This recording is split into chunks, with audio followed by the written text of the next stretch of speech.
သာသနာတော်နှစ်2553နှစ်ကောဇာတက္ကရာ1380ခုနှစ်တဘူရဲလပိကျော်10ရက်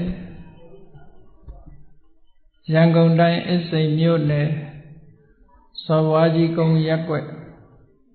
ထမ်းပင်ကုန်းဗရောက်မြိုင်စပယ်လန်းတွေ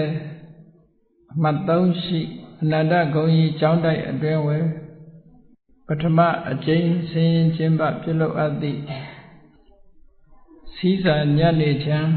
အထူးတရားပွဲ၌ဟောကြားအပ်သောအဆိုးဆုံးကိုဖယ်ရှားနိုင်မှအကောင်းဆုံးရမည်တရားဒေသနာတော်ဒီကနေ့ဓမ္မသဘင်ခန္ဓာကိုရှေးဖုံးတော်သခင်ရှင်တော်မြတ်ဖရာ၏မဟာကရုဏာဂုဏ်ကိုအာယုပြုကာသိကျူဖွဲ့ဆိုအပ်သော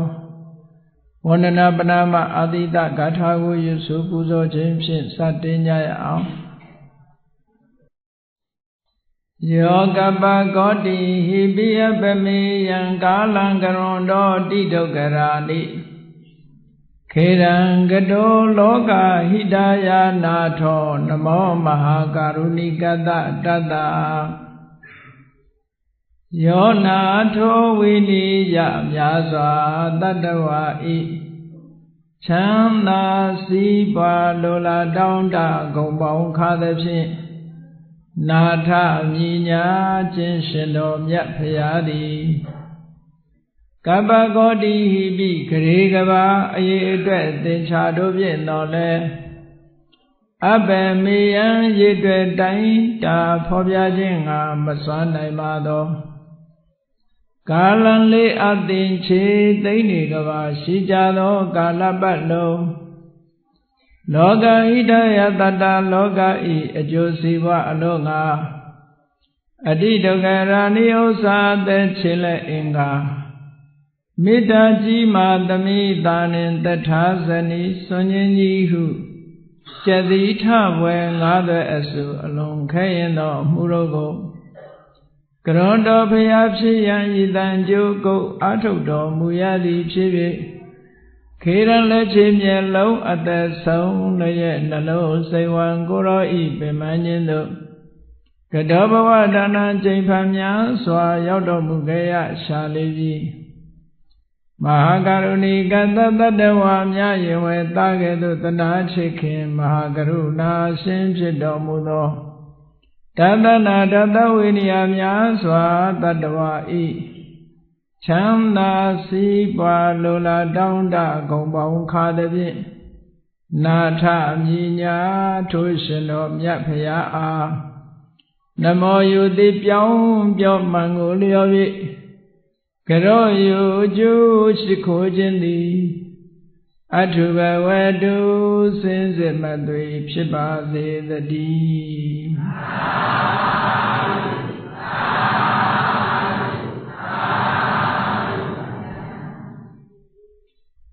အဆိုးဆုံးကိုဖယ်ရှားနိုင်မှအကောင်းဆုံးရမည်လူတိုင်းဟာအကောင်းဆုံးဆိုတာရကြတယ်ဘယ်ဘက်ကကြည့်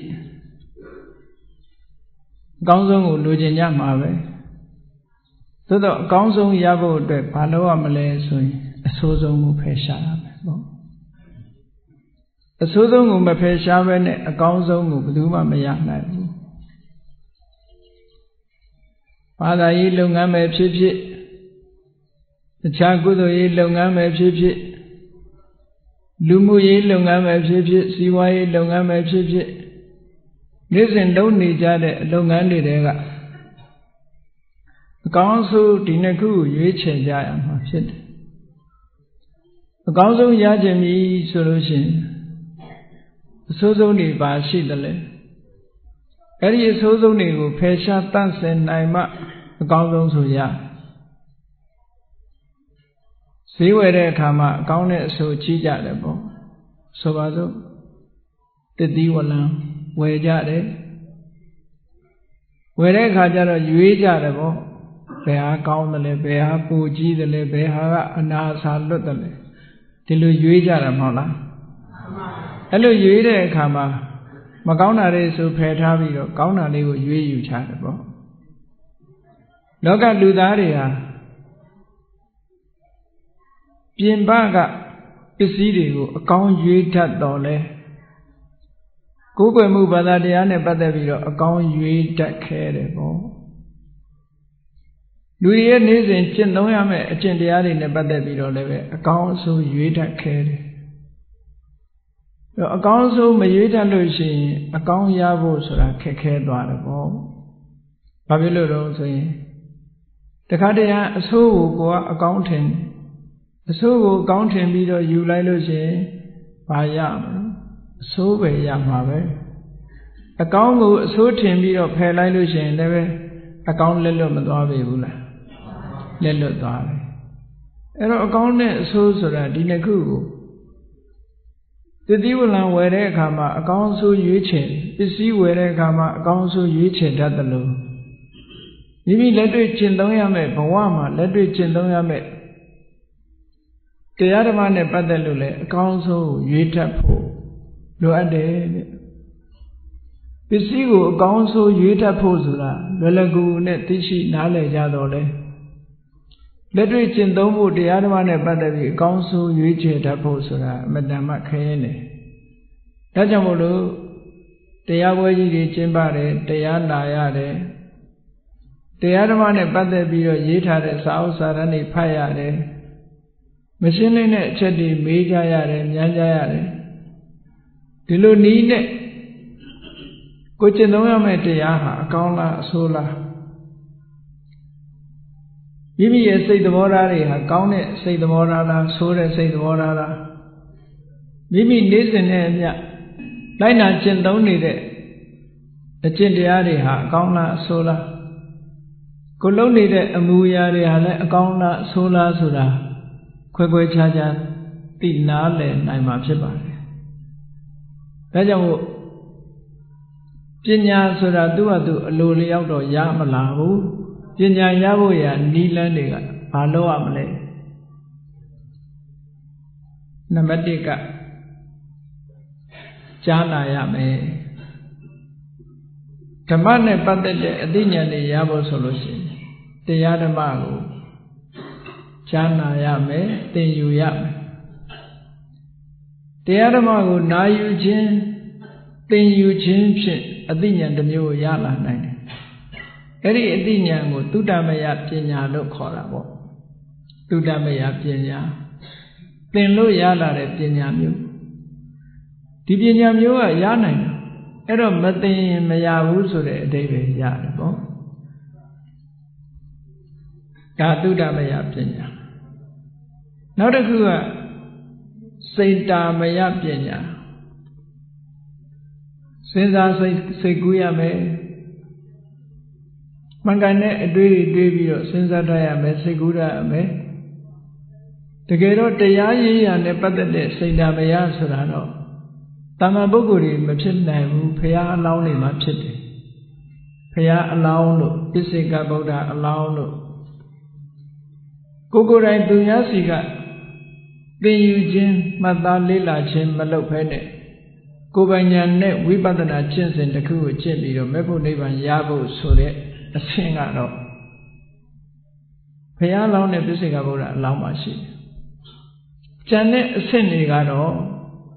လောကီပညာပဲဖြစ်စေကျန်တဲ့အဆင့်တွေကတော့တမန်အားဖြင့်မှန်မှန်ကန်ကန်တွေးတတ်တောတတ်လာပြီဆိုလို့ရှိရင်တော့စိတ်ဓာမယပညာဖြစ်ကောင်းဖြစ်နိုင်လိမ့်မယ်လို့ဆိုစရာရှိပါတယ်။နောက်တစ်ခုကတော့ဘာဝနာမယပညာအရာတစ်ခုဟာအထထအခါသာလေ့လာသုံးသပ်နေဖို့လိုအပ်တယ်ပေါ့။တရားဓမ္မနဲ့ပတ်သက်လာလို့ရှိရင်ကိုယ်ရိလက်နာကျင့်သုံးပြီးတော့အချိန်ချင်းအထထပွားများအထုတ်ခြင်းလို့ဆိုတဲ့ဘာဝနာလုပ်ငန်းတစ်ခုကိုလုပ်လိုက်မယ်ဆိုရင်ထူးခြားတဲ့အသိပညာတွေရလာနိုင်တယ်အဲ့ဒါကြတော့ဘာဝနာမယပညာလို့ခေါ်တယ်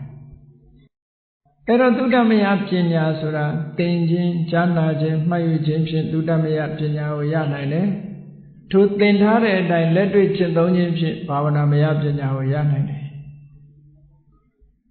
အဲ့တော့သုတ္တတို့ဘာဝနာတို့ဆိုတာမရှိလို့ရှိရင်အခုပြောတဲ့ပညာမျိုးတွေမရနိုင်ဘူးတဲ့မရနိုင်လို့ရှိရင်အကောင်းအဆိုးဆိုတာခွဲခြားသိဖို့ခက်ခဲတယ်ပေါ့အဲ့တော့အကောင်းအဆိုးခွဲခြားသိဖို့ဟာဘဝခရီးကိုရှောင်လန်းနေကြတဲ့ပုဂ္ဂိုလ်တိုင်းဟာကိုယ့်ဘဝကိုယ်လမ်းကြောင်းကိုရှင်းရှင်းကြီးသိဖို့လိုတယ်ထမင်းကုန်းရက်ွက်မှာနေမယ်ဆိုလို့ရှိရင်ထမင်းကုန်းရက်ွက်မှာရှိတဲ့လမ်းတွေဘယ်လွမ်းသွားရင်ဘယ်နေရာရောက်တယ်ဆိုတာဒီရက်ွက်ထဲမှာနေတဲ့ပုဂ္ဂိုလ်တွေမသိပေဘူးလားအေးအဲ့ဒါလို့သိတယ်လို့ပဲကိုယ်လည်းတွေ့ကျင့်သုံးနေတဲ့တရားဓမ္မတွေလည်းပဲဒီလမ်းလိုက်လို့ရှိရင်ဒီစခန်းရောက်မယ်ဆိုတာသိဖို့မလိုအပ်ဘူးလားအဲ့ဒါလို့မသိပဲနဲ့မှန်တမ်းပြီးတော့ရှောက်လန်းလို့ရှိရင်လူရစခန်းမရောက်နိုင်မနဲ့ဖြစ်တတ်တယ်တဲ့မရောက်ရင်တော့မကဘူးတချို့ကြတော့ဆင်းရဲဒုက္ခနဲ့ကြုံတွေ့ရတာမျိုးတောင်ဖြစ်နိုင်တယ်ပေါ့အေးဒါကြောင့်မို့လို့မှန်ကန်တဲ့လမ်းစဉ်တစ်ခုအကိုယုံကြည်ရမယ်တရားတစ်ခုဆိုတာကိုယ်တိုင်ရွေးချယ်ဖို့ရွေးချယ်တတ်တဲ့ပညာအရင်ရအောင်သင်ပြီးတော့ကိုယ်တိုင်ရွေးချယ်ပြီးတော့လိုက်နာကျင့်သုံးမှုမြတ်စွာဘုရားကတရားဓမ္မနဲ့ပတ်သက်ပြီးတော့မြတ်စွာဘုရားတရားနဲ့ပတ်သက်ပြီးတော့အလုံးသိကြတယ်တရားကုံတော်6ပါးလို့ခေါ်ကြတာဂုံဆိုတာအည်အသွေးကိုပြောတာအည်အသွေးကိုပြောတာတရားနဲ့ပတ်သက်ပြီးတော့ဒီနှစ်သက်စရာကောင်းတဲ့စိတ်ချရမယ့်အည်အသွေးတွေဆိုတာရှိရဥပမာပစ္စည်းတစ်ခုဝယ်မယ်ဆိုရင်ထိုပစ္စည်းရဲ့အည်အသွေးကိုသိရတယ်မဟုတ်လားဆိုပါစို့အထည်တစ်ခုဝယ်မယ်ဆိုလို့ရှိရင်သူ့ရဲ့အည်အသွေးကဘာလဲဆိုပါစို့အယောင်လေးကတော့လှတယ်ဒါပေမဲ့အယောင်ကခါနှစ်ခါလျှော်လိုက်ရင်အယောင်လေးကျွတ်သွားတယ်ဆိုရင်ဒါအည်အသွေးညံ့တယ်လို့ပြောမှာပေါ့အေးမလျှော်ခင်ကတော့ဒီအဝတ်ကလေးကပြက်မြန်ပြူးပြူးအတွန့်အလိမ့်မရှိပဲနဲ့ချောချောညက်ညက်ကလေးရေတစ်ခါလောက်လျှော်လိုက်တဲ့အခါတွန့်လိမ်သွားတာမျိုးမရှိဘူးလားရှိပါပါဗျာဒါအည်အသွေးညံ့တယ်လို့ပြောတာပေါ့နော်အဲ့ဒါလို့အဖို့အလျှော်မခံတဲ့အဝတ်များဟာအည်အသွေးညံ့တယ်လို့ပဲလေးလာဆန်းစစ်ကြည့်လိုက်တဲ့ယုံကြည်မှုမျိုးကျင့်သုံးမှုမျိုးဟာတကယ်တန်ဖိုးရှိတဲ့အရာမဖြစ်နိုင်ဘူးတဲ့ကြောက်ဆိုလို့ရှိရင်လည်းဆိုပါစို့အင်မတန်တန်ဖိုးရှိတဲ့ကြောက်တယ်ဘာကြောင့်တန်ဖိုးရှိတာလဲဆိုရင်ဗရမ ्या ယရဏဆိုပါစို့တန်ဖိုးရှိတဲ့ကြောက်လေးဟာအယောင်ပြက်သွားတာလည်းမရှိဘူးမှေးမိန်သွားတာလည်းမရှိဘူးသူကတောက်ပမြဲတောက်ပနေတယ်စိန်တို့ဘာတို့ဆိုတာတာမန်ကြောက်တွေနဲ့မတူဘူးဗရမ ्या တို့ဆိုတာလည်းတာမန်ကြောက်တွေနဲ့မတူဘူးဒါကြောင့်မို့လို့တန်ဖိုးကြီးတယ်ကြာရှည်ခံတယ်ဒီလိုပစ္စည်းတွေမှာဆိုင်ရာအည်သွေးတွေရှိလမ်းပေါ်မှာလမ်းခင်းနဲ့ကြောက်ကြတော့အယောင်လည်းမရှိဘူးတန်ဖိုးလည်းမရှိဟုတ်ကဲ့လားပြီးတော့အဲ့ဒီကြောက်တုံးကိုကြည့်လိုက်မယ်ဆိုလို့ရှိရင်အက်တွေနဲ့အနာတွေနဲ့အစာတွေနဲ့ဗရမ ्या ကြောက်တုံးလေးကိုကြည့်လိုက်မယ်ဆိုရင်အက်လည်းမရှိဘူးအစင်းကြောင်လည်းမရှိဘူးအယောင်ကလည်းတောက်တယ်ဆိုတန်ဖိုးချင်းကမတူဘူးပေါ့အဲ့ဒီတန်ဖိုးကိုလည်းပဲနားလည်တဲ့ပုဂ္ဂိုလ်ကမှတန်ဖိုးထားတတ်တယ်ပေါ့နားမလည်တဲ့ပုဂ္ဂိုလ်ကျတော့တန်ဖိုးမထားတတ်ပြန်ဘူးအေးကောင်းပြီဗုဒ္ဓဟောကြားတဲ့တရားဓမ္မတွေနဲ့ပတ်သက်ပြီးတော့မြတ်စွာဘုရားကတရားဓမ္မရဲ့အည်အသွေးတွေကိုဘယ်လိုဖော်ပြထားတော့ဆိုရင်နံပါတ်1ကသွားခါတော်တဲ့သွားခါတော်ရဲ့အဓိပ္ပာယ်ကသူအခါတwell spoken မှန်မှန်ကန်ကန်ဟောထားတယ်အဲ့ဒါကအမတန်မှအရေးကြီးတယ်ကိုပြောတဲ့စကားမှန်ဖို့သိလို့တယ်မမှန်မကန်ပြောထားလို့ရှိရင်ဒီတရားကိုလိုက်နာကျင့်သုံးတဲ့ပုဂ္ဂိုလ်ဟာအကျိုးမဲ့ဖြစ်နိုင်တယ်ပေါ့ဆိုပါစို့လမ်းညွန်ပုဂ္ဂိုလ်တယောက်ကထမ်းမင်ကုန်းရက်ွက်ကိုဘယ်နေရာကသွားတယ်ဆိုတာ तू မသိပဲနဲ့လမ်းညွန်လိုက်ရင်အမှားလမ်းညွန်လိုက်ရင်ထမ်းမင်ကုန်းရက်ွက်ကြီးမရောက်ဘဲနဲ့တခြားလမ်းချော်မသွားနိုင်ပေဘူးလားပြောတဲ့အတိုင်း သူပြောတဲ့အတိုင်းလမ်းဟာဖြောင့်ပြီးတော့တကယ်ရောက်တဲ့ဟာမျိုးဖြစ်ရမယ်ပေါ့ဆိုပါစို့တကယ်မရှိဘဲနဲ့ရှိတယ်လို့ပြောထားတဲ့ပစ္စည်းတစ်ခုသွားရောက်ပြီးတော့တကယ်လက်တွေ့ကြည့်တဲ့အခါကျတော့အဲ့ဒီပစ္စည်းဟာမတွေ့ဘူးဆိုရင်အဲ့ဒီပုဂ္ဂိုလ်ရဲ့စကားဒီမှန်ကန်တဲ့စကားဖြစ်ပါမလားမဖြစ်ဘူးမြတ်စွာဘုရားကအဲ့လိုမျိုးမဟုတ်ဘူးသွားခါတောဘဂဝတာဓမ္မောမြတ်စွာဘုရားဟောပြောတဲ့ဘုန်းကြီးတို့တွေလိုက်နာကျင့်သုံးရမယ့်တရားဟာသွားခါတတကယ်အစစ်မှန်ကိုဟောထားတာလွဲမှားတာမရှိဘူးအရှိကိုအရှိတိုင်းတကယ်ရှိတာတကယ်ရောက်နိုင်တာကိုတကယ်ရောက်နိုင်တာလို့ဟောထားတာတဲ့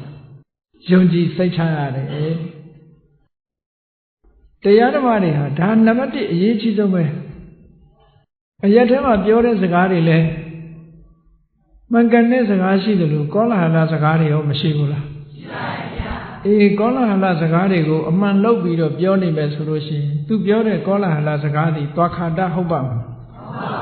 မဟုတ်ဘူးတကယ်ဖြစ်တာကိုမှတကယ်ဖြစ်တယ်ပြောမှမှန်ကန်တာဖြစ်မယ်အဲ့တော့မြတ်စွာဘုရားဟောတဲ့တရားတော်ဟာတကယ်မှန်မှန်ကန်ကန်ဟောတာမှန်မှန်ကန်ကန်ဟောတယ်ဆိုတာတဆင့်ဟောလို့ရှိရင်လည်းမှန်ညမမှန်မယ်ဘာလို့လဲဆိုတဆင့်ပြောတဲ့စကားဟာကိုယ်ကိုယ်တိုင်သိတဲ့စကားဟုတ်ကလားရှင်းတော့က950ဇတ်ထဲမှာ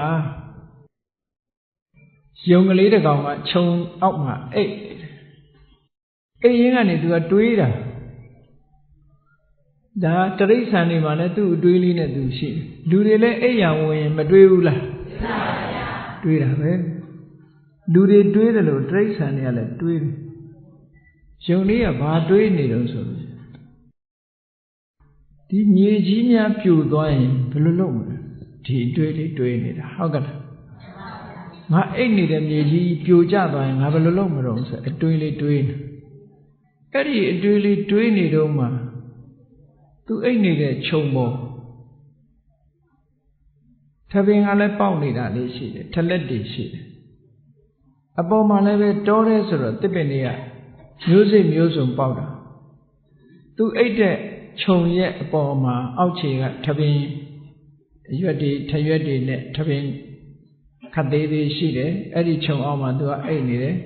ထိုထပင်နဲ့မြင့်တဲ့အပေါ်မှာအုံးရှိပင်ကြီးကရှိတယ်သူအဲ့လိုတွေးနေတဲ့အချိန်လေးမှာအပေါ်ကအုံးရှိတီးကျကျွေကျလိုက်တာထလက်ပေါ်ကျတော့ဝုန်းကနေဖြစ်တာပေါ့လူတွေရဲ့အိမ်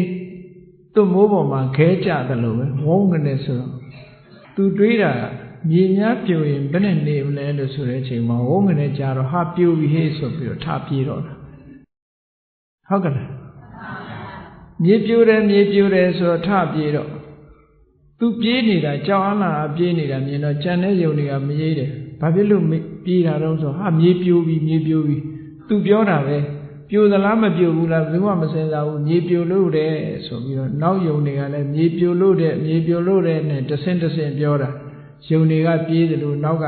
သမင်တွေကလည်းပြေးဒရဲတွေကလည်းပြေးအကုန်လုံးပြေးကြ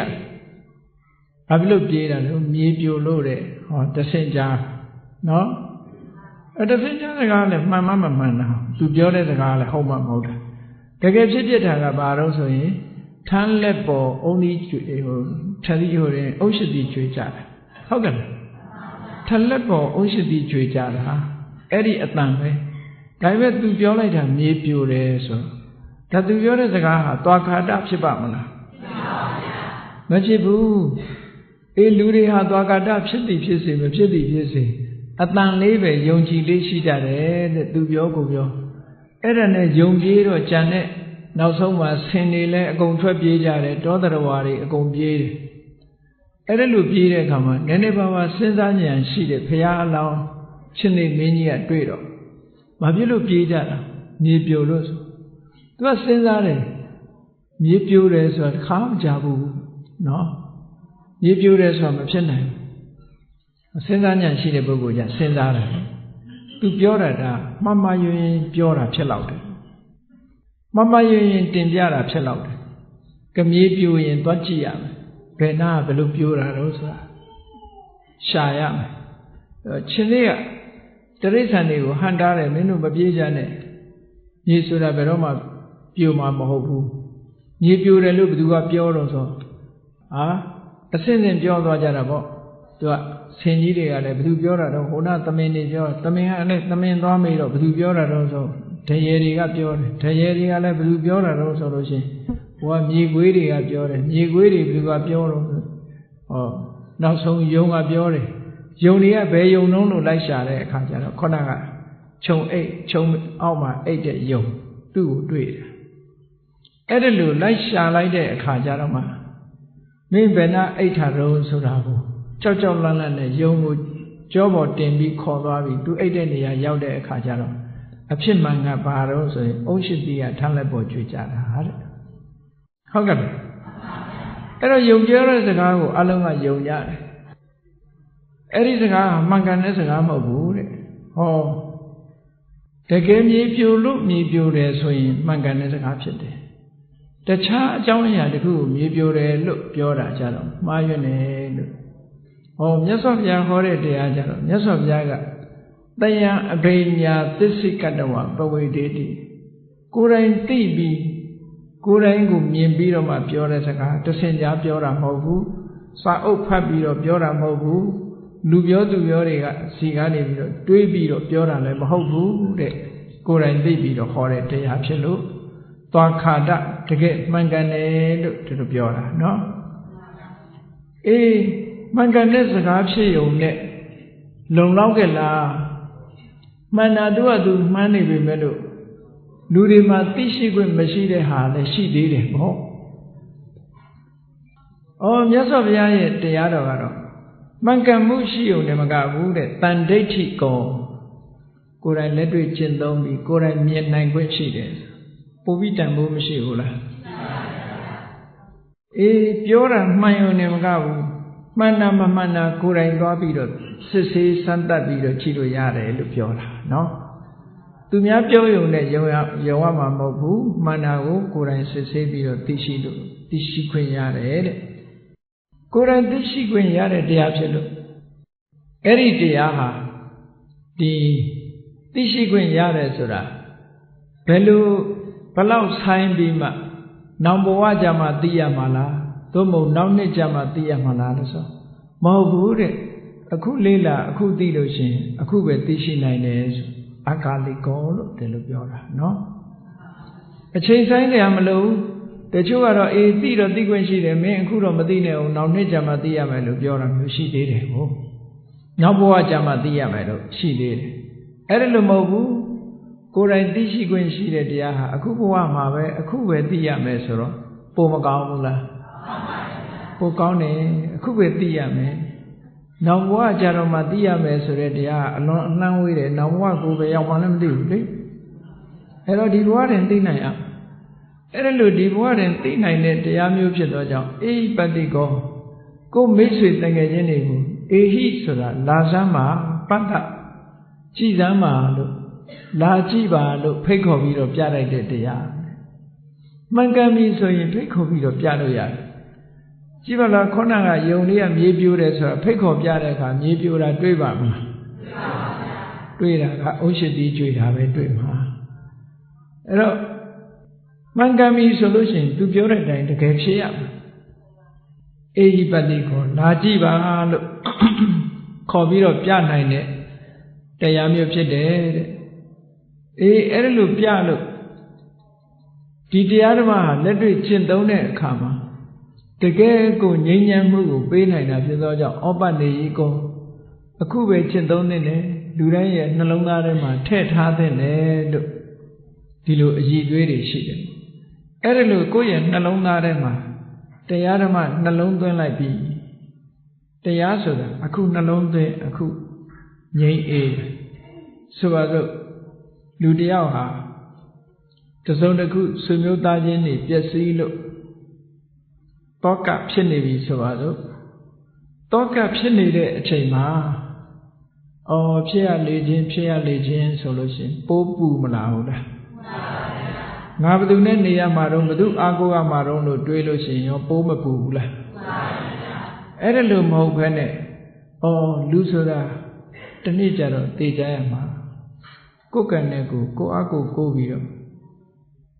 ဒီလိုနေထိုင်ကြရတာလူရဲ့သဘာဝဟာဒီတိုင်းပဲလို့သဗ္ဗေသင်္ခါရအနိစ္စသင်္ခါရတရားတွေဆိုတာမမြဲဘူးဆိုတာဒါမှန်လိုက်တာလို့တွေးလိုက်လို့ရှိရင်ပူသေးလားပူပါမှုလေးတွေကရောကျသွားနိုင်တယ်ပေါ့ဒါတရားအခုနှလုံးသွင်းအခုပူမှုရတာပြောတာနော်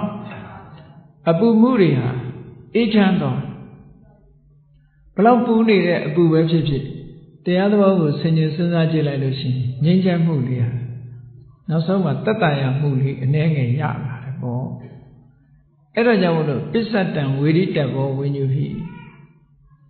အသိဉာဏ်ရှိတဲ့ပုဂ္ဂိုလ်တိုင်းမိမိရဲ့ရှင်တဲ့နှလုံးထဲမှာကိုယ်စီခံစားနိုင်တဲ့တရားမျိုးတဲ့ဆိုတော့တကယ်လက်တွေ့ကျင့်သုံးလို့ရတဲ့တရားမျိုးဟာကိုယ်တိုင်ကျင့်သုံးရမယ့်တရားမျိုးဖြစ်တာပေါ့ဒါကြောင့်မို့ဒီအကောင်းဆုံးအကြောင်းအကျိုးတွေရွေးတယ်ဆိုတဲ့အခါမှာအည်သွေးနဲ့ရှာပြီးတော့ရွေးရမယ်ဒီလိုအည်သွေးမရှိတဲ့တရားဆိုတာကိုယ့်ပေါ်မှာအခုလိုအခြေအနေကောင်းတွေကိုဖန်တီးပြီးတော့မပေးနိုင်ဘူးဆိုရင်တရားစစ်တရားမှန်ဟုတ်ပါမလားဟုတ်ပါဘူးဗျာပြောထားတာကတခြားဖြစ်လာတာကတခြားဆိုရင်အလွန်အန္တရာယ်များတာပေါ့ကိုယ့်ဘုံမှာလည်းအကျိုးဆိုးရမှုဖြစ်တာပေါ့အချိန်နာကုန်ပြီးတော့ဘာမှရမလာဘူးဆိုလို့ရှိရင်အလွန်ကိုယ့်အတွက်မှာနစ်နာဆုံးရှုံးမှုရှိတာပေါ့လောကလူတွေဟာယမယံခါအကောင်းကိုအဆိုးထင်တယ်အဆိုးကိုကောင်းထင်ပြီးတော့ဒီအချိန်ဖြုံးနေကြတာမျိုးတွေအများကြီးရှိတတ်တယ်ပေါ့ဘာနဲ့ဥပမာတူတော့ဆိုလို့ရှိရင်ဘာနဲ့ဥပမာတူတော့ဆိုရင်အခုလိုတဘူရဲလာရာသီမှာဆိုလို့ရှိရင်တောထဲမှာပေါက်ပင်ကြီးတွေလဲပင်ကြီးတွေဟာအပွင့်နေပွင့်နေကြတာရဲရဲနေနေတာပဲเนาะပေါက်ပင်မြင်ဘူးကြပါလိမ့်မယ်မမြင်ဘူးတဲ့လူလည်းရှိတော့ရှိမှာပေါ့လဲပင်ကအပွင့်ကြီးတွေကလည်းရဲနာပေါက်ပင်ကအပွင့်ကြီးတွေကလည်းရဲနေတဲ့အခါကျတော့သွေးရဲရဲတန်ရဲရဲအသားဒုံကြီးတွေလို့အဝေးကနေကြည့်မယ်ဆိုထင်ရလူများအသားတွေကိုစားနေကြတောခွေးတစ်ကောင်ပေါက်ပင်ကြီးလဲပင်ကြီးကိုမော့ကြည့်လိုက်တဲ့အခါကျတော့သူစားနေကြအသားထစ်ကြီးလို့စိတ်ထဲမှာထင်လာလို့တရေတများများနဲ့ကြည့်သူရှိပါပေါက်ပွင့်လေးတပွင့်ဖတ်ခနဲ့ကြွေကြလာလဲပင်ကလဲပွင့်ကြီးကဖတ်ခနဲ့ကြွေကြလာကြွေလိုက်တဲ့အခါ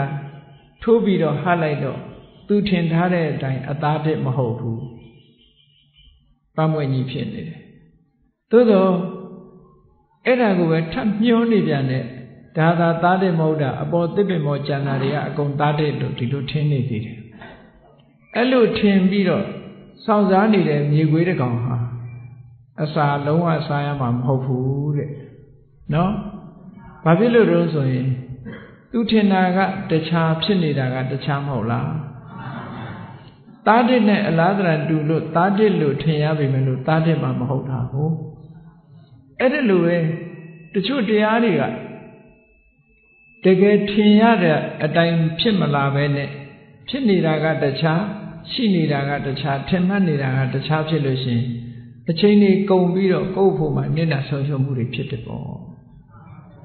အဲ့တော့ဗုဒ္ဓတရားတော်ကြတော့အဲ့လိုမျိုးမဖြစ်ဘူးလို့ဆိုတာကိုယ်တိုင်လက်တွေ့စမ်းသပ်ပြီးတော့ကြည့်ကြရမှာသူပြောနဲ့ယုံအောင်မှာမဟုတ်ဘူးလို့ဒီလိုဆိုလိုတယ်နော်အေးကောင်းပြီဘုန်းကြီးတို့တွေမှာဒီကိုယ့်ရဲ့တဏ္ဍာမှာအကောင်းနဲ့အဆိုးဘုန်းကြီးတို့ရွေးကြရမယ်ဘယ်ဟာကအကောင်းလဲဘယ်ဟာကအဆိုးလဲလူခန္ဓာကိုယ်ကြီးမှာလူမှာရုပ်ခန္ဓာကိုယ်ကြီးရှိတယ်လို့အသိစိတ်ရှိတယ်ပေါ့အကြမ်းမြင်ပြောမယ်ဆိုရင်ရုပ်ခန္ဓာကိုယ်ကြီးရှိတယ်ရုပ်ခန္ဓာကိုယ်ကြီးဆိုတာကြည့်အကြမ်းမြင်ပြောလို့ရှိရင်ခေါင်းရှိတယ်လက်ရှိတယ်နော်ရင်ပတ်ရှိတယ်ဗိုက်ရှိတယ်ပေါင်ရှိတယ်ခြေထောက်ရှိတယ်ပေါ့နော်ခန္ဓာကိုယ်ကြီးကိုကြည့်မျက်စိရှိတယ်နားရှိတယ်နှာခေါင်းရှိတယ်လျှာရှိတယ်ခန္ဓာကိုယ်ကြီးရှိတယ်ပေါ့အဲ့ဒီရုပ်ခန္ဓာကိုယ်ကြီးကိုဒီရုပ်ခန္ဓာကိုယ်ကြီးကတော့ အကောင်းအဆိုးဘယ်လိုရွေးမလဲလို့ဆိုရင်သူကအမွေမွေးထားတဲ့ပုံစံနဲ့ပဲနေမှာပဲအသားညိုညိုစိမ့်စိမ့်လေးမွေးရင်တော့လည်းညိုညိုလေးပဲနေမှာပဲဖြူဖြူမွေးထားရင်တော့ဖြူဖြူပဲဖြစ်မှာပဲအယုတ်ဆိုးမွေးထားရင်လည်းအယုတ်ဆိုးတာပဲဖြစ်မယ်လှလှပပလေးမွေးထားရင်လည်းလှလှပပပဲဖြစ်မယ်ခန္ဓာကိုယ်ရဲ့သဘာဝကတဏှိတခြားရင့်ရော်ပြီးတော့အိုမင်းလာတယ်ဘာနဲ့အလားတရံတူတော့ဆိုရင်ဒါရိုးရိုးရှင်းရှင်းလေးပဲတရက်ပင်ကတီးနေတဲ့တရက်သီးလေးချီပေါ့စသီးလာကဒါသေးသေးလေးမဟုတ်လားတနေ့ပြီးတနေ့တရက်သီးလေးကကြီးမလာဘူးလားကြီးလာပြီးနောက်ဆုံးကြတော့အဲ့ဒီတရက်သီးလေးဟာရင့်လာတယ်ရင့်ပြီးတော့မှဲ့မယ်မှဲ့ပြီးရင်ကျွေးမယ်ဘုန်းကြီးတို့တွေရုပ်ထားရထားတဲ့ရုပ်ခန္ဓာကိုယ်ကြီးကလည်းဒီတိုင်းပဲလေငယ်ငယ်လေးကမိခင်ဝမ်းကကျွတ်လာတဲ့အချိန်မှာတကယ်ကလေးငယ်လေးလေးကနေစားရင်တောင်းရင်အိပ်ရင်နဲ့တဖြည်းဖြည်းကြီးလာတယ်နောက်ဆုံးဟုတ်လားစပင်းတွေဖြူလာတယ်ပရေတွေတွန့်တယ်သွားတွေကျိုးတယ်နောက်ဆုံးကြတော့အိုမင်းမစွမ်းဖြစ်တယ်ပြီးတော့ဘာလို့ရင့်ပြီးမှဲ့ပြီးကျွေသွားသလိုပဲတည်သွားတာပဲဒါကသူ့ကိုအကောင်းဆုံးရွေးလို့ရပါမလားသူဖြစ်စဉ်ကြီးအတိုင်းသွားမှာပဲဒါကတော့သူ့ကိုဘယ်လိုစောင့်တရသီးလေးဟာဘယ်လိုပဲထားနုရကရင်းမှာပဲမရအောင်လုပ်လို့ရမလားမရဘူးတရပင်ပေါ်မှာတီးနေတဲ့တရသီးဟာတနေ့တခြားရင်းလာမှာပဲပန်းမွင့်လေးကြည့်ရင်လည်းပဲထို့တူပဲတနေ့တခြားရင်းလာပြီးနောက်ဆုံးကျွေကြသွားမှာပဲဒါကရှောင်လွဲလို့မရနိုင်တဲ့ဟာတစ်ခုအကောင်းတဲ့အဆိုရွေးစရာအကြောင်းမရှိဘူးပေါ့သူ့မှာကြတော့ဖြစ်လာတဲ့အတိုင်းပဲအဲ့တော့ဘုန်းကြီးတို့တွေရေးရမှာကဘာတော့ဆိုလို့ရှိရင်လူတွေရဲ့အသိစိတ်ထဲမှာအဆိုးနဲ့အကောင်းဆိုတာနှစ်ခုရှိတယ်လူတွေပြောကြပါတယ်ဒီလူကစိတ်ပုတ်တယ်တို့စိတ်ယုတ်တယ်ဟိုလူကတော့စိတ်ကောင်းရှိတယ်မပြောကြဘူးလားပြောပါဘူးအေးစိတ်ပုတ်တို့စိတ်ယုတ်တို့ဆိုတာဘာကိုပြောတာလဲစိတ်ကောင်းရှိတယ်ဆိုတာဘာကိုပြောတာအဲ့ဒါကြတော့အကောင်းနဲ့အဆိုးရွေးလို့ရလာပြီဟုတ်ကဲ့လားအကောင်းနဲ့အဆိုးရွေးလို့ရတယ်စိတ်ထဲမှာကြည့်လိုက်မယ်ဆိုလို့ရှိရင်အဆိုးဖြစ်တဲ့စိတ်ထဲမှာဖြစ်ပေါ်လာတဲ့အဆိုးဆုံးတွေကဘာလဲစိတ်ထဲမှာဖြစ်ပေါ်လာတဲ့အကောင်းဆုံးဆိုတာဘာလဲဒါကိုပဲရွေးရမယ်ရုပ်ပေါ်မှာသွားရွေးလို့မရတော့ဟုတ်ကဲ့လားသူ့တဘာဝအတိုင်းဖြစ်ပြီးနောက်ဆုံးပြတ်သွားမှာပဲစိတ်ကြတော့ပြင်ပေးလို့ရလာတယ်ပေါ့အဆိုးကိုမလို့ရင်လို့ရှိရင်အကောင်းနဲ့အစားထိုးလို့ရတယ်ရုပ်ကြတော့ဘုန်းကြီးတို့တွေဥပမာပြောကြလဲပြောကြမှာပေါ့လေသဖြင့်အနဲ့ကြီးမလို့ခြင်းလို့ရှိရင်အနီရောင်လေးဆိုးရင်ရတယ်ဒါပေမဲ့ခဏလေးရမှာသဖြင့်အဖြူကြီးမလို့ခြင်းလည်းအနဲ့ဆိုးကြဟုတ်ကဲ့လားအနဲ့ရောင်ကြီးမလို့ခြင်းလို့ရွှေရောင်လေးလို့ရင်ဆိုးဆေးဆိုးတယ်ဆေးဆိုးရင်တော့ခဏတော့ရမှာပေါ့သို့တော့အတုပဲမဟုတ်လားအစ်စ်ကိုတော့မရနိုင်ဘူးစိတ်ကြတော့အဲ့လိုမဟုတ်ဘူးအတုမဟုတ်ဘူးအစ်စ်ဖြစ်လာနိုင်တယ်ပေါ့အဆိုးတွေကိုဖယ်ရှားလိုက်လို့ရှိရင်အကောင်းရလာဆိုပါစို့ဗရမ ्या သို့မဟုတ်ရွှေဆိုတာမြေကြီးထဲမှာအနတ်တည်ရှိနေတာအဲ့ဒီမြေကြီးကတခြားတ attva တွေနဲ့ရောပြီးတော့ရွှေမုံလေးတွေကရှိနေတာကိုကျန်တဲ့တ attva တွေကိုအညစ်အကြေးတွေကိုဖယ်ရှားလိုက်တဲ့အခါကျတော့ရွှေစင်ရွှေတန့်မရနိုင်ဘူးလားအေးရွှေစင်ရွှေတန့်ရဖို့ရအတွက်မလိုအပ်တဲ့ဟာတွေကိုဖယ်ရှားရတယ်လို့ပဲဘုန်းကြီးတို့တွေရဲ့စိတ်ထဲမှာလည်းအကောင်းနဲ့အဆိုးဆိုတာဒီရောနေတဲ့အခါကျတော့အဆိုးတွေကိုဖယ်လိုက်လို့ရှိရင်အကောင်းလေးကြီးကျန်မှာပေါ့အဲ့ဒါလိုပဲစိတ်ထဲမှာဘုန်းကြီးတို့တွေရဲ့စိတ်ထဲမှာအဆိုးဆုံးဆိုတာလေးကိုသုံးခုလုံးမှတ်ရမယ်နံပါတ်1ကဘာလို့ဆိုရင်ရာဂဆိုတာတဏှာလို့လည်းခေါ်တယ်လောဘလို့လည်းခေါ်တယ်ရာဂလို့လည်းခေါ်တယ်နော်အဲ့ဒီတရားဟာဘာဖြစ်လို့ဆိုးဆုံးလို့ပြောတာတော့ဆိုရင်လူတွေကိုအများကြီးဒုက္ခပေးလို့ပဲစိတ်ညစ်နွမ်းအောင်လုပ်တတ်တယ်အများကြီးဒုက္ခပေးတယ်ဒါကြောင့်မို့သူ့ကိုအဆိုးလို့ပြောတယ်နောက်တစ်ခါအဆိုးကဘာတော့ဆိုရင်ဒေါသဆိုးတာတော့လူတွေတော်တော်များများသိပါတယ်နော်ဒေါသဖြစ်လာလို့ဆိုလို့ရှိရင်စိတ်ဆိုးရုံနဲ့မကဘူးရုပ်ကဆိုးမသွားဘူးလား ဘလောက်ချောတဲ့လှတဲ့လူပဲဖြစ်စေစိတ်ဆိုးလာလို့ရှင်နော်သူ့မျက်နှာကကြောက်စရာဖြစ်လာမှာပေါ့စိတ်ဆိုးလာတဲ့မျက်နှာဟာဘယ်တော့မှပြုံးချိုတဲ့မျက်နှာမျိုးမဖြစ်ဘူးပေါ့အေးဒေါသဟာလူကိုရုပ်ဆိုးကြည်တတ်စေတယ်ဆိုတာထင်ရှားတယ်နောက်တစ်ခုမောဟဆိုတာအမှန်မသိတွေးဝေးတာလှုပ်တဲ့နာနဲ့မလှုပ်တဲ့နာကိုခွဲခြားပြီးတော့မသိဘူးမသိသည့်အတွက်ကြောင့်မလှုပ်တဲ့နာတွေလှုပ်မိတယ်လှုပ်တဲ့နာတွေကိုမလှုပ်ဘူးဆိုတဲ့ဒါလည်းပဲအလွယ်လွယ်ချော်ချော်ဖြစ်သည့်အတွက်ကြောင့်ဒီမောဟလည်းပဲသူ့ကိုအယုတ်ဆိုးအကြီးတန်းတဲ့တရားတစ်ခုပဲနော်အကုသိုလ်တွေမြောင်များစွာရှိတော့လေအခြေအမြစ်ကတော့ဟောဒီ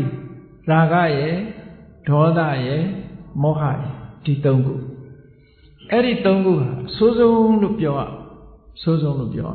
ကိုယ်စိတ်ထဲမှာတရားချစ်ခင်သူတို့ရှင်ပြိဿတို့ကိုယ်စိတ်လေးကိုကိုယ်အာယုံဆိုင်ပြီးတော့ကြည့်တို့စိတ်ထဲမှာရာဂဆိုတာရှိသလားဒေါသဆိုတာပေါ်လာတတ်တာရှိတယ်ဆိုတာပေါ်လာလို့ရှိရင်ရှိတယ်လို့ပြောရတယ်အမြဲတမ်းတော့လူကစိတ်ဆိုးမနေဘူးပေါ့အမြဲတမ်းလည်းလောဘတွေဖြစ်မနေဘူးပေါ့နော်ဖြစ်လာတဲ့အခါမှာဖြစ်လာလို့အဲ့ထဲမှာရှိတယ်လို့ပြောလို့ရတယ်ဆိုပါစို့မိချစ်ဖူးလေးထဲမှာမီးရှိလားလို့ဆိုမရှိဘူးသို့တော့ဒီ gas မီးချစ်ဖူးလေးဆိုတော့ gas မီးချစ်ဖူးလေးဟာနော်လက်ညှိုးလေးနဲ့လက်မလေးနဲ့ဖြစ်စေဖိပြီးတော့ချက်လိုက်တဲ့အခါမီးတော့လေးမထွက်လာဘူးလားထွက်လာတော့မီးလို့ချင်းအဲ့ဒီကနေမီးရတယ်လို့ပဲပေါ့လောဘတို့ဒေါသတို့မောဟတို့ဆိုတာလေစိတ်နဲ့အာယုန်နဲ့ဆုံလိုက်တဲ့အချိန်လေးမှာမီးပွင့်လာတယ်လို့ပဲလောဘကလည်းဖြောင်းကနေဖြစ်လာတယ်ဒေါသကလည်းပွားကနေဖြစ်လာတယ်မောဟတွေကလည်းဖြစ်လာတယ်ဒါလေးတွေဖြစ်လာတာကိုကြည့်လို့ရှိရင်ငါတဏ္ဍာမှာအော်လောဘရှိပါလားဒေါသရှိပါလားမောဟရှိပါလားလို့မသိနိုင်ဘူးလားအေးကိုယ်စိတ်ထဲမှာအဆိုးဆုံးလေးတွေရှိနေတယ်ဆိုတာသိဖို့လိုအပ်တယ်ပေါ့အဲ့ဒီအဆိုးဆုံးလေးတွေကိုမဖယ်နိုင်ဘူးဆိုရင်အကောင်းဆုံးဘယ်တော့မှမရဘူးခုနကရွှေနဲ့ရောနေတဲ့ရွှေရဲ့အညစ်အကြေးဖြစ်တဲ့ဓာတ်တတ္တုတွေကိုမဖယ်ရှားဘူးဆိုလို့ရှိရင်ရွှေစင်ရွှေသန့်မရနိုင်တယ်လို့ပဲစိတ်ထဲမှာလည်းပဲအညစ်အကြေးဖြစ်တဲ့ရာဂဒေါသမောဟဆိုတဲ့ဒီအညစ်အကြေးတွေကိုမဖယ်ရှားနိုင်လို့ရှိရင်မရနိုင်ဘူးပေါ့ဒါကြောင့်မို့ဒီအညစ်အကြေးတွေရဲ့ဒီအညစ်အကြေးတွေကို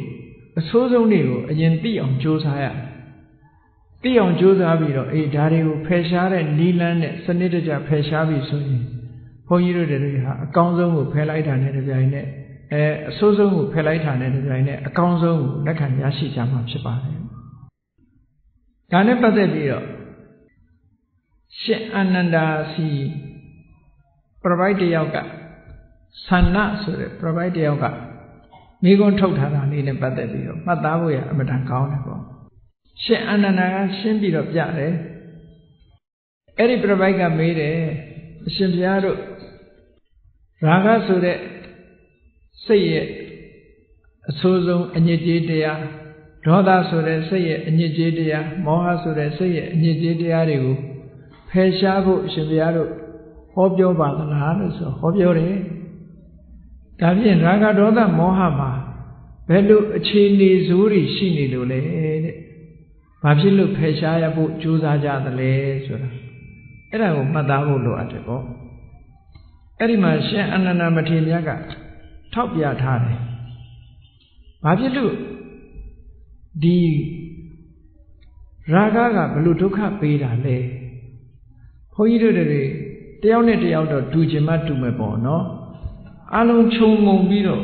ရာဂကဘယ်လိုဒုက္ခပေးတယ်လဲဆိုတာကိုမစဉ်းစားသင့်ဘူးလားစဉ်းစားသင့်တယ်ကဲကောင်းပြီတဏှာရာဂဖြစ်လာပြီပစ္စည်းတစ်ခုလိုချင်လာပြီလူငယ်လူရွယ်တွေနဲ့ပတ်သက်လာတဲ့ဟုတ်လားလိမ်မတူတဲ့ပုဂ္ဂိုလ်ကိုတတ်မဲ့လာတယ်ဆိုတဲ့အချိန်မှာတစ်မျိုးပစ္စည်းဥစ္စာတစ်ခုကိုလိုချင်လာတယ်ဆိုတဲ့အခါမှာလည်းတစ်မျိုးတွေ့တာမှုဆိုတာတွေနဲ့ပတ်သက်လာတဲ့အခါမှာလည်းတစ်မျိုးပေါ့ရာဂဆိုတာအမျိုးမျိုးရှိတယ်နော်ပစ္စည်းကိုတွေ့တာရှိတယ်လူကိုတွေ့တာရှိတယ်ပေါ့အလုံးတွေ့တာမှုလေးတွေဖြစ်လာတဲ့အခါမှာဒီရာဂဆိုတဲ့လောဘ တဏှာတို့ဆိုတဲ့ဒီတရားလေးဟာစိတ်ထဲကနေပြီးတော့မိတောက်ကလေးလို့ပေါ်လာပြီဆိုလို့ရှိရင်ကဲကြည့်မိတောက်ကလေးတစ်ခုဟာပေါ်လာပြီးတယ်ထင်းချောင်းပေါ်မှာမိတောက်ကလေးကူးဆက်သွားပြီးထင်းချောင်းပေါ်မှာမိတောက်ကလေးပေါ်လာပြီဆိုရင်အဲ့ဒီထင်းချောင်းလေးကဘာဖြစ်သွားလဲအလောင်းခံရတယ်အလောင်းခံရတဲ့ထင်းချောင်းလေးဟာငကိုကပုံတရံဖြစ်ပါသေးလားမဖြစ်ဘူးမဲသွားမယ်ပြဖြစ်သွားမယ်ဒါမီးအလောင်းခံရတဲ့ထင်းချောင်းလေးရဲ့ရုပ်ပြဆင်းရဲဖြစ်သွားမှုပဲဟုတ်ကဲ့အေးမိမိတို့စိတ်တွေဘုန်းကြီးတို့တွေရဲ့စိတ်ထဲမှာရာဂလေးဖြစ်လာပြီဆိုလို့ရှိရင်ဒါအလောင်းခံရတဲ့သဘောတစ်ခုပဲအလောင်းခံရလို့ရှိရင်စိတ်ကလေးကမဲသွားတာလို့ပြဖြစ်သွားတာလို့ဒီလိုဖြစ်သွားတာပဲပြောင်းလဲသွားတယ်ရုပ်ပြဆင်းရဲဖြစ်တယ်အဲ့ဒါကိုဒီနေရာမှာထောက်ပြထားတာကဘာတော့လို့ဆိုလို့ရှိရင်ရာဂတရားဖြစ်ပေါ်လာပြီဆိုလို့ရှိရင်တဲ့ကိုယ်လည်းနှိမ့်ဆက်မိတတ်တယ်ကိုယ်လည်းဒုက္ခပေးတယ်ဟုတ်တယ်လေ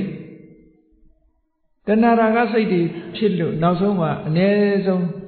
အိတ်မပြောတာဖြစ်တယ်ဟုတ်ကဲ့လားဒီတဏှာရာဂစိတ်တွေဖြစ်လာလို့ရှိရင်အိတ်မပြောတာဖြစ်တယ်လူချင်းစိတ်တွေပြင်းထန်နေလို့ဒုက္ခတွေရောက်တယ်ဒါတွေကကိုယ့်ဘက်ကိုချက်ကြည့်ုံနဲ့ပဲသိနိုင်ပါတယ်ဒီတရားတွေကနော်အကုန်သေးစိတ်တောင်ပြောเสียမလိုဘူးတဏှာရာဂဆိုတဲ့ဒီလူချင်းလောဘစိတ်ကလေးဖြစ်လာလို့ရှိရင်ဆိုပါစို့သူများပစ္စည်းကိုလူချင်းနဲ့လောဘဖြစ်နေတဲ့သခိုးတယောက်ဟာသူများပစ္စည်းကိုဘယ်ချိန်ခိုးယူရပါမလဲဆိုတော့အမြဲချောင်းပြီးတော့သူများတွေအေးတက်တက်တာအိတ်နေတဲ့အချိန်မှာသူအိတ်ရရဲ့လားအိတ်ရဘူးအပင်ပန်းဆင်းရဲခံပြီးတော့ဒီပစ္စည်းလေးရဖို့လိုချင်တဲ့စိတ်အကြောင်းမို့လို့ဒုက္ခရောက်တာနော်ဟောရပြီးတဲ့အခါလည်းဘယ်ရောက်တော့ဆိုဖမ်းမိတဲ့အခါထောင်သွင်းအကျဉ်းချခံရတာတို့အညတ်ထဲမှာနှိမ့်ဆက်ခံရိုင်းတဲ့ခံရတာမဖြစ်ဘူးလားဟောလောဘကဒုက္ခပေးတာပေါ့အေးဒါကြောင့်မို့လို့ဒီတဘာဝတရားဟာနုနုလေးဆိုရင်နုနုဒုက္ခပေးတယ်ခက်ချမ်းချမ်းဆိုခက်ချမ်းချမ်းဒုက္ခပေးတတ်တယ်ပေါ့မီးလေးဟာထင်းကိုဆွဲလောင်လို့ချင်းထင်းဟာရုပ်ပြက်ဆင်းရဲဖြစ်ပြီးမီးတွေကပြာပေါ်ကရောက်ရတယ်လို့ပဲစိတ်လေးဟာလည်းပဲကြည်လင်အေးမြနေတဲ့စိတ်ကလေးဟာအလောင်းခံလိုက်ရတဲ့သဘောဒါကြောင့်မို့ရှင်အနန္ဒာရှင်းပြတယ်အေး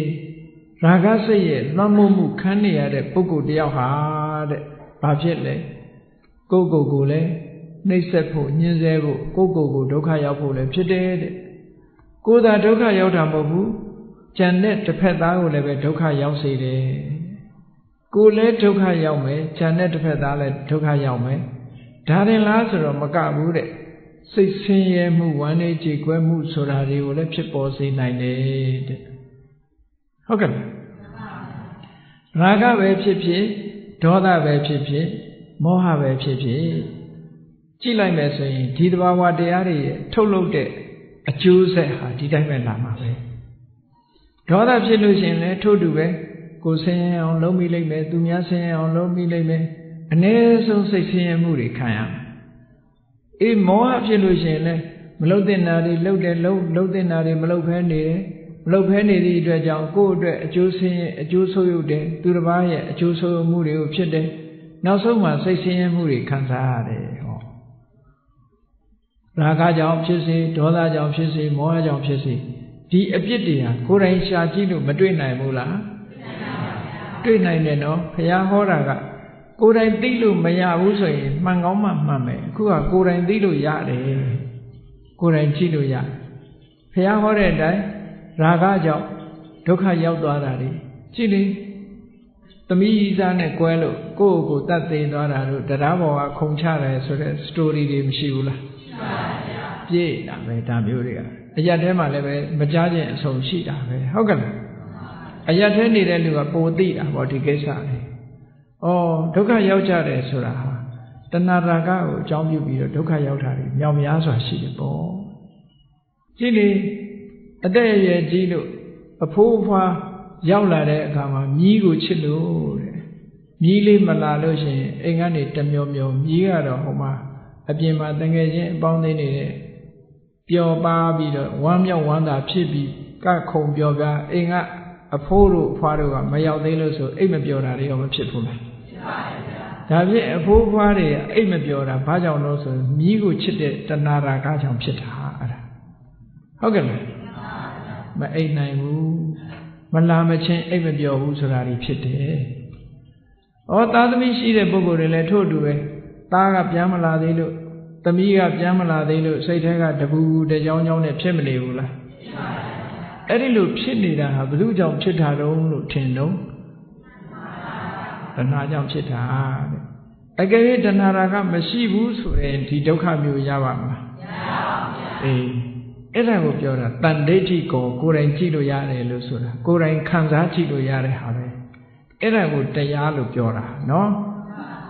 ဒီတရားဟာတဆင့်ကြားတရားလည်းမဟုတ်ဘူး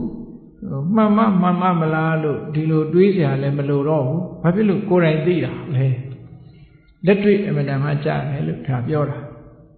ကဲတဏှာရာဂပဲဖြစ်စေဒေါသပဲဖြစ်စေမောဟပဲဖြစ်စေကိုယ်ဆင်းရဲကိုလည်းဖြစ်တယ်သူတစ်ပါးဆင်းရဲကိုလည်းဖြစ်တယ်စိတ်ဒုက္ခတွေကိုလည်းရောက်စေတတ်တယ်တဲ့ဒါတွေမဲ့လားဆိုရင်ကြည့်လေမကသေးဘူးဒီတရားဖြစ်နေလို့ရှင်ဒီလိုဒုက္ခတွေရောက်တာကိုသိရတယ်လို့တဏှာရာဂမရှိတော့ဘူးဆိုလို့ရှင်လည်းအဲ့ဒီဒုက္ခတွေမရှိတော့ဟုတ်ကဲ့ဥပမာပဲမြည်မရှိလို့ဖြစ်စေသားသမီးမရှိတဲ့ပုဂ္ဂိုလ်ပဲဖြစ်စေသားသမီးနဲ့ပတ်သက်တဲ့အချစ်မရှိသည့်အတွက်ကြောင့်မြည်နဲ့ပတ်သက်တဲ့အချစ်တန်ရောစဉ်မရှိသည့်အတွက်ကြောင့်မြည်ကိုပူရတာသားသမီးကိုပူရတာမျိုးရှိသေးလားမရှိတော့ဘူးဒါတဏှာရာဂရှိရင်ပူတယ်တဏှာရာဂမရှိရင်မပူဘူးဆိုတာအမတန်မှထင်ရှားပါတယ်ဒါကြောင့်မလို့ဒါတဏှာရာဂရဲ့အပြစ်ဒေါသရဲ့အပြစ်မောဟရဲ့အပြစ်တွေဒီလိုအပြစ်တွေရှိတယ်ဒါကြောင့်မလို့ဒီတဏှာရာဂဆိုတာတို့တွေဖယ်ရှားပြစ်မှအဆိုးဆုံးလို့ဆိုတဲ့ပူလောင်မှုတွေကိုဖြစ်ပေါ်စေတတ်တဲ့အဆိုးဆုံးကိုဖယ်ရှားမှငြိမ်းချမ်းမှုဆိုတဲ့အကောင်းဆုံးကိုလက်ခံရရှိကြမှာဖြစ်တယ်လူတိုင်းဟာအေးချမ်းတော့နေကြရတယ်ငြိမ်းချမ်းနေကြရတယ်သို့တော့နေနိုင်ရလားဆိုမနေနိုင်ဘာဖြစ်လို့မနေနိုင်တာတော့ဆိုအဆိုးဆုံးနေမှာမဖယ်ရှားတာဟုတ်အဆိုးဆုံးနေမဖယ်ရှားတဲ့အတွက်ကြောင့်ငြိမ်းချမ်းမှုဆိုတဲ့အကောင်းဆုံးဘယ်သူမှမရနိုင်ဘူးပေါ့ဒီလိုဆိုလို့လားဟုတ်ကဲ့နောက်တစ်ခုစဉ်းစားပြီးတော့ကြည့်အောင်ဟောရဟာကရာဂဖြစ်စေဒေါသဖြစ်စေမောဟဖြစ်စေဒီတဘာဝတရားတွေစိတ်ထဲမှာဖြစ်ပေါ်လာပြီဆိုလို့ရှိရင်အဲ့ဒီဖြစ်ပေါ်နေတဲ့ပုဂ္ဂိုလ်ဟာဘာတွေလုပ်လဲလို့ကြည့်ထင်ရှားတာတခုပြောမယ်ဒေါသဖြစ်လာပြီဆိုတဲ့ပုဂ္ဂိုလ်တယောက်ရဲ့အမူအရာကိုပဲကြည့်လိုက်ဒေါသဖြစ်လာတဲ့ပုဂ္ဂိုလ်တယောက်ဟာတွေးရင်ဘာတွေတွေးမလို့ဆိုရင်ကိုယ်နဲ့မတည့်တဲ့လူသေပါသေးဆိုတဲ့အတွေးမျိုးမတွေးဘူးလားဒီလူဒုက္ခရောက်သွားပါစေဆိုတဲ့အတွေးရိုက်ချင်နှက်ချင်တဲ့အတွေးတွေမတွေးဘူးလားအေးအဲ့ဒါတွေးနေတာဗျာပါဒလို့ခေါ်တယ်ဟောကြည့်စိတ်ထဲမှာဒီအတွေးတွေတွေးနေတယ်ဟောပြောတဲ့အခါကျတော့လည်းပဲချမ်းချမ်းထန်ထန်ရိုင်းဆိုင်ပြောတယ်ဘယ်တော့မှချိုးချိုးသားသားမပြောဘူးဒါဘယ်သူကြောင့်ဖြစ်တာတော့ဆိုဒေါသကြောင့်ဖြစ်တာပဲလှုပ်တဲ့အခါလည်းပဲသွားတဲ့လာတဲ့အခါမှာလည်းပဲဆောင်းအောင်အနည်းဆုံးလှုပ်တယ်ရိုက်မယ်နှက်မယ်လှုပ်တယ်ဒေါသထွက်လာလို့ရှိရင်ဟုတ်ကဲ့လားအဲ့တော့ဒီဒေါသဟာလူရဲ့စိတ်ကိုလည်းပဲရိုင်းပြစေတယ်နှုတ်ကိုလည်းထွက်ချမ်းစေတယ်ပြီးတော့ရိုက်နဲ့တပ်ဖြတ်ခြင်းဆိုတဲ့အမှုတွေကိုလည်းကျူးလွန်စေတယ်ဆိုတော့ကောင်းကျိုးချမ်းသာပေးတဲ့တရားမျိုးဟုတ်ပါမလားဟုတ်ပါဗျာအေးလူတွေဟာစိတ်ကလေးပြေသွားလို့ရှိရင်ဒေါသမရှိတော့ဘူးစိတ်ကလေးပြေသွားပြီဆိုလို့ရှိရင်ဟောဖြစ်သေးလားအရက်ထဲမှာဇနီးမောင်နှံ2ယောက်လင်မယားရာဖြစ်ပြီဆိုရင်ဟုတ်လားဝုန်းတိုင်းကျဲနေတာပဲเนาะဘုန်းကြီးတို့တခါအရက်ထဲကြောင်းတစ်ကြောင်းနေဘူးတယ်အိုးဝုန်းတိုင်းကျဲနေဟောနောက်ရကြတော့လေထမင်းတူတူစားနေကြဗျာရောဂျေးနေတဲ့အခါကျတော့ဟုတ်နိုင်ငံခြားလူတွေတခါတလေပြောပြတယ်ဒီအဘိဓမ္မာသင်တန်းပို့ချရင်ပေါ့လူတွေကလို့အမတန်မှရည်စရာကောင်းတယ်လို့ဒေါသထွက်နေတယ်ဆိုလို့ရှိရင်သူတို့နိုင်ငံခြားဆယ်နီးကဆဲတယ်ဆို bloody hell လို့ဆဲတယ်နော်တွေးရဲနဲ့ငရဲကြီးလို့ဆဲတာနော် bloody hell ဆိုပြော ဒေါသပြေသွားပြီဆိုတဲ့အခါကျတော့တယောက်ဘာခေါ် sweetie တဲ့ honey တဲ့အမလေး sweetie ဆိုတာချိုတယ်ပေါ့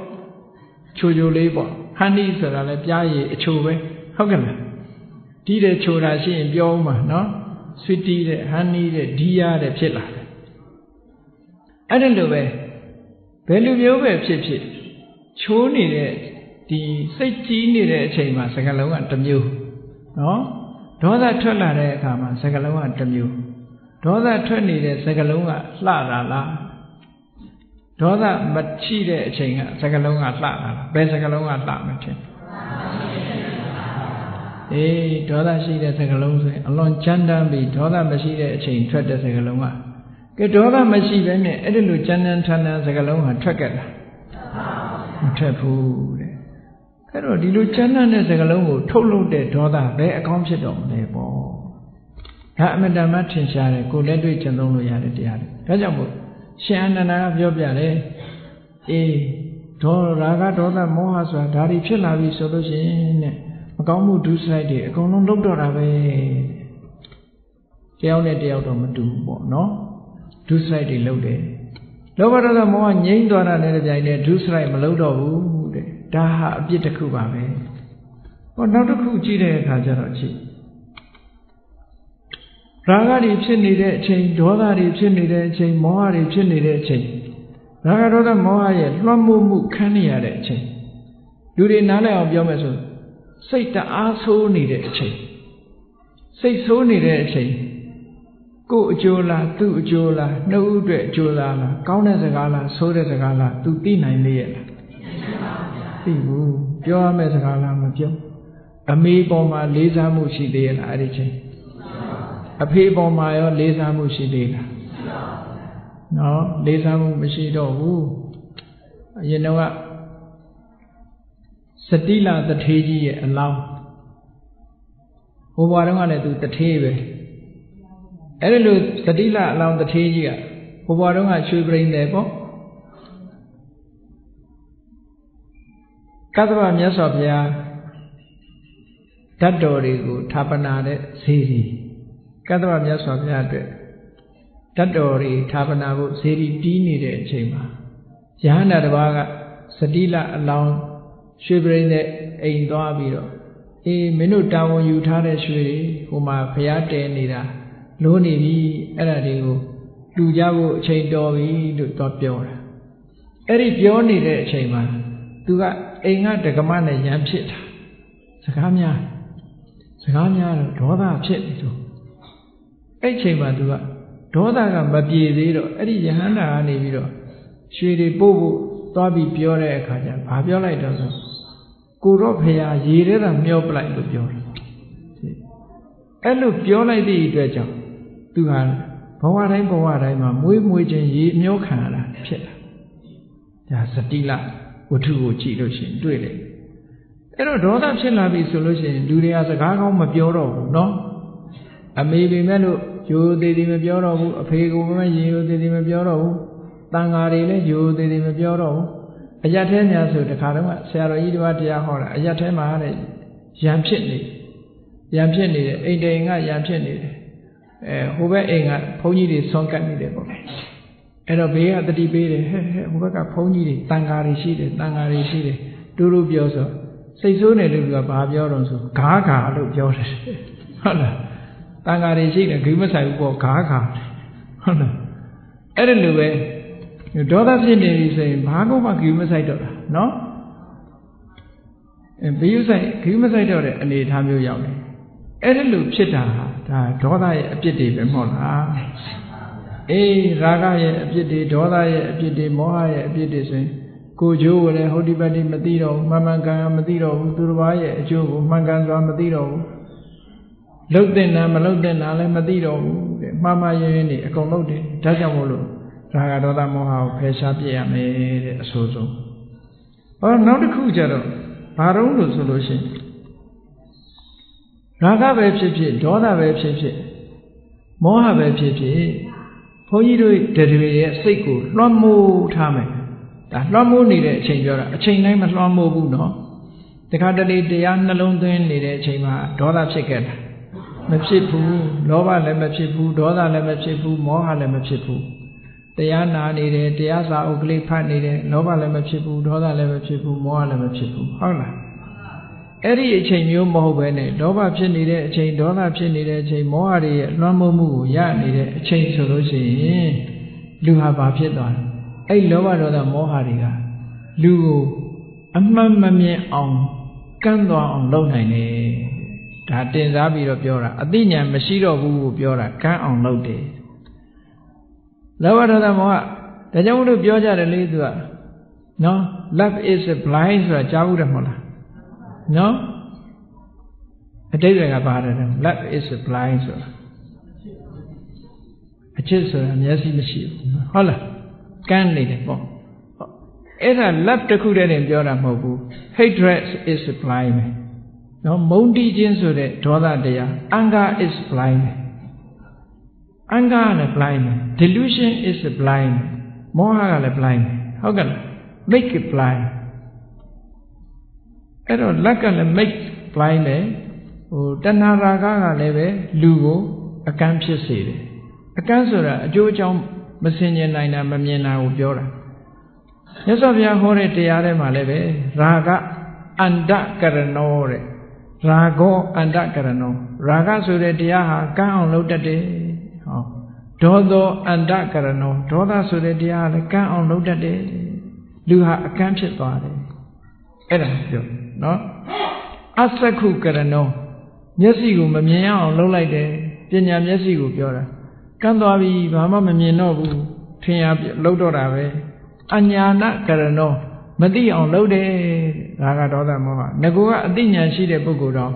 အသိစိတ်မရှိတော့ဘူးလို့ဆိုလို့မှားမှားယွင်းယွင်းနေအကုန်လုပ်တယ်ပညာနိရောဓိကောအသိဉာဏ်တွေကိုချုပ်ွယ်ပျောက်ကွယ်သွားအောင်လုပ်တယ်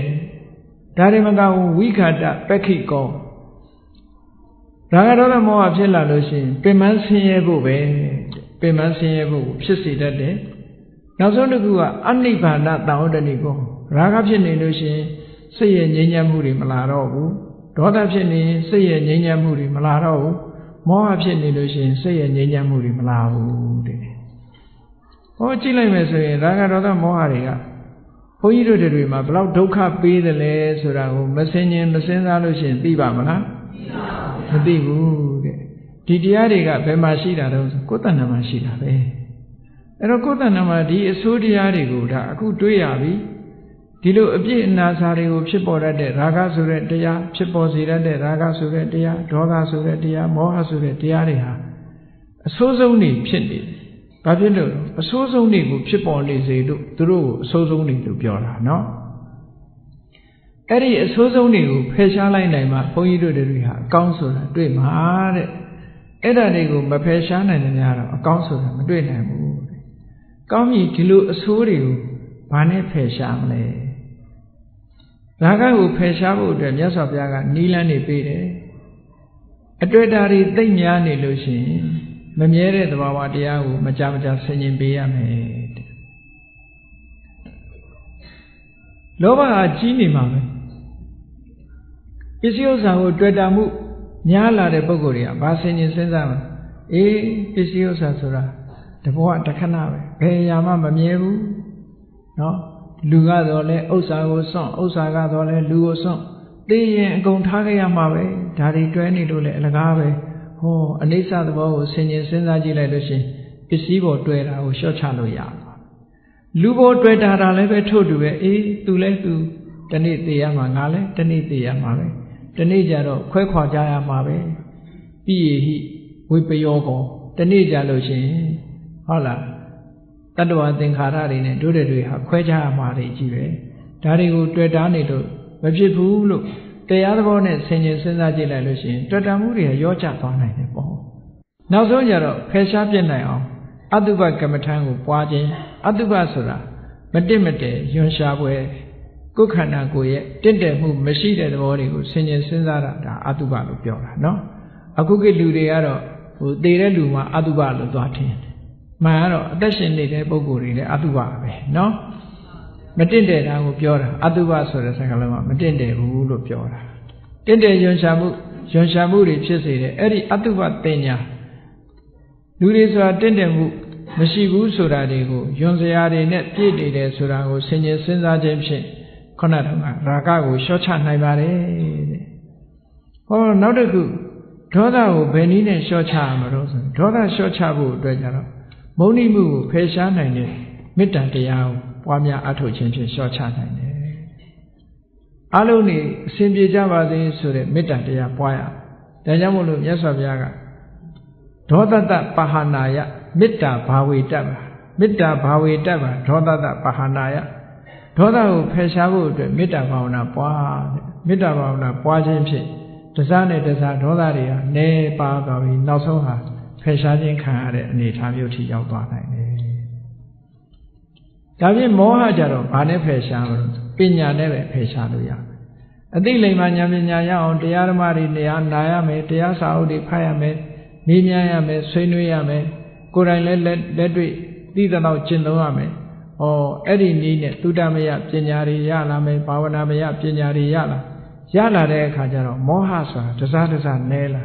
ဘာသာရေးအလုပ်တွေနဲ့ပတ်သက်လာရင်ဒီတရားကကျင့်သုံးတဲ့တရားဒီတရားကမကျင့်သုံးတဲ့တရားဒါကကောင်းတာဒါကမကောင်းဘူးဆိုတာတွေသိမလာပေဘူးလား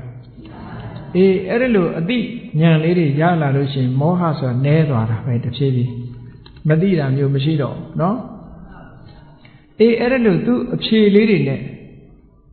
ဒီလိုဖြည့်ရှင်းပြီးတော့သွားမယ်အဲ့ဒါလို့ဖြည့်ရှင်းသွားဖို့ရအတွက်နောက်ဆုံးမှာ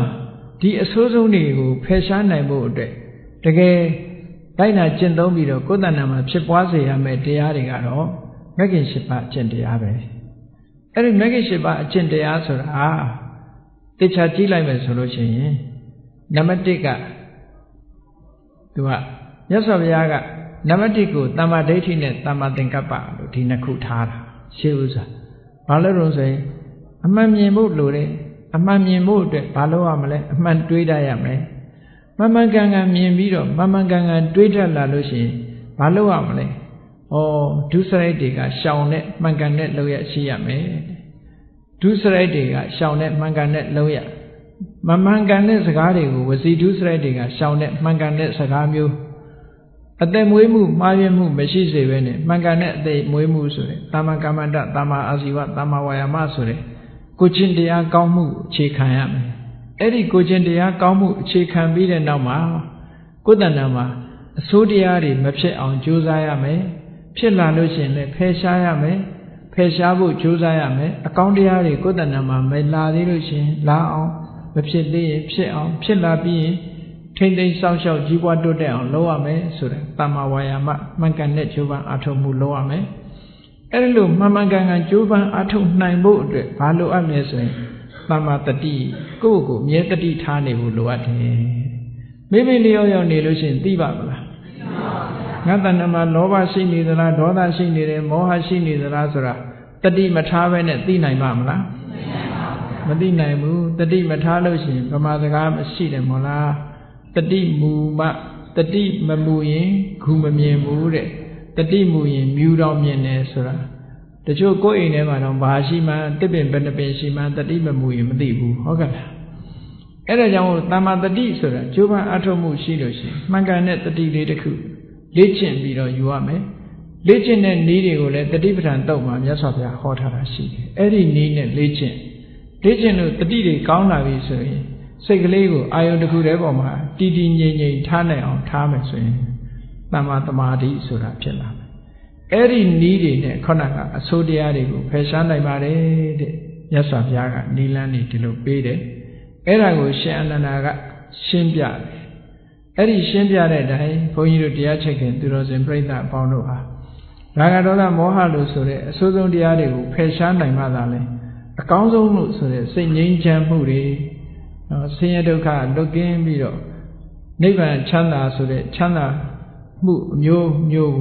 ရရှိခံစားနိုင်မှာဖြစ်တယ်ဆိုတာကိုယ်စီသဘောပေါက်ပြီးတော့အဆိုးဆုံးသောတရားများကိုဖယ်ရှားနိုင်အောင်ကြိုးစားအားထုတ်နိုင်ကြပါစေကုန်သတည်း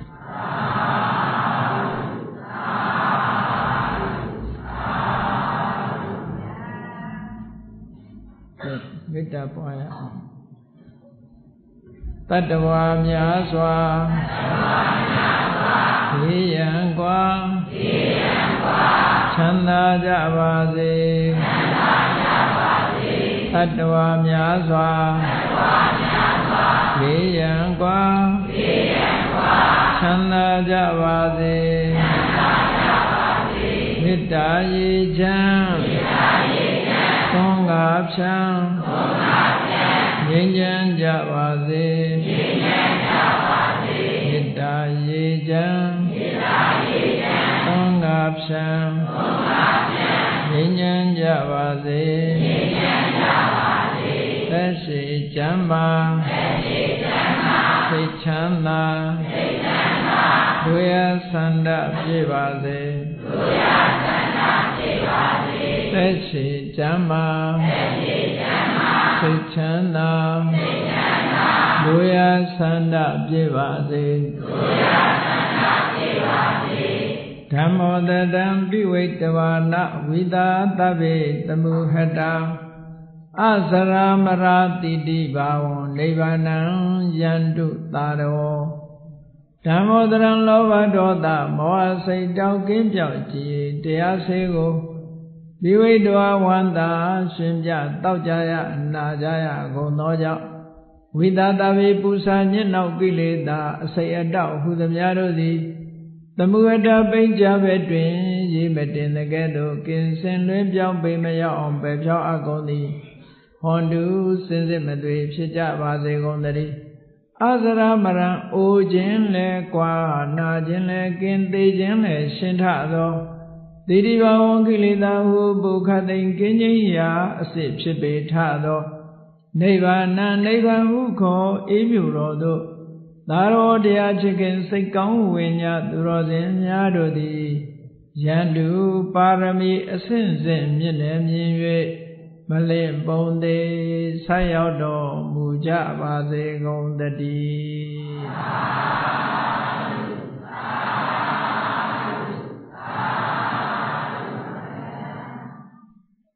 တရားတော်ကိုနှစ်သက်ပါက channel ကို subscribe လုပ်ပေးပါ